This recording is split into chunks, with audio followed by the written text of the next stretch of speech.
Friends, ఇవాళ మనం సాంబార్ చేయబోతున్నాం. సాంబార్కి కావాల్సిన పదార్థాలు ఇవన్నీ తరిగి పెట్టుకున్నాము సాంబార్ కోసమని. పచ్చిమిర్చి, ఉల్లిగడ్డలు, మునక్కాడ, క్యారెట్, టమాటా.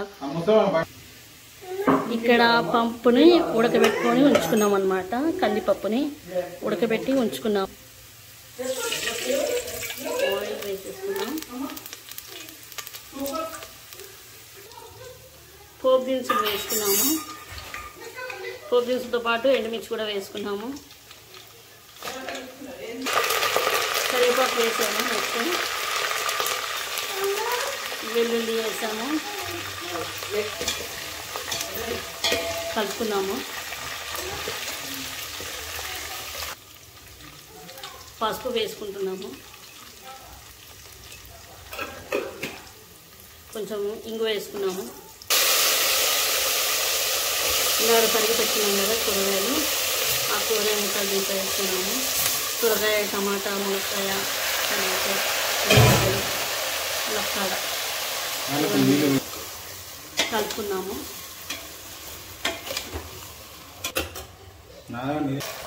మధ్య మధ్యలో ఇలా తిప్పుతూ ఉండాలి, కిందకి అడుగంటకుండా. కొంచెం సిమ్లో పెట్టుకోవాలి. కొంచెం ఉప్పు వేసుకున్నాము. ఉడుకుతాయి అన్నమాట కూరగాయలు. కొంచెం ఉప్పు వేసుకుంటే 2 స్పూన్స్ వేసుకోండి. ఇప్పుడు మనం సాంబార్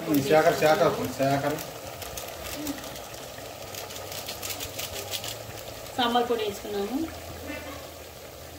కలుపుకోవాలి. ఇప్పుడు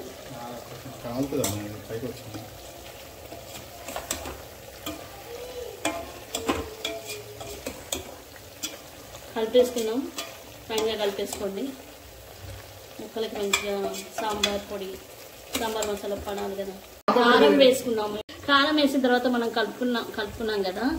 ఇప్పుడు మనం ఏం చేయబోతున్నామంటే చింతపండు పులుసు వేయబోతున్నాం. చింతపండు పులుసు పోసాం కదా, చూడండి. కలుపుకుందాం. ఇప్పుడు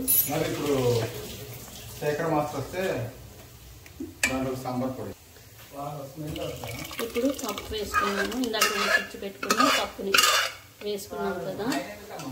పప్పు వేసిన తర్వాత కొంచెం వాటర్ పోసుకోవాలి. పోసుకున్న తర్వాత మంచిగా కలుపుకోవాలి.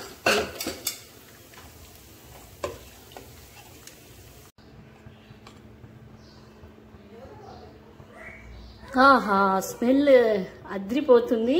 సూపర్ సాంబార్ మనం ఇవాళ చేసేస్తున్నాం. మీరు ట్రై చేయండి తప్పకుండా.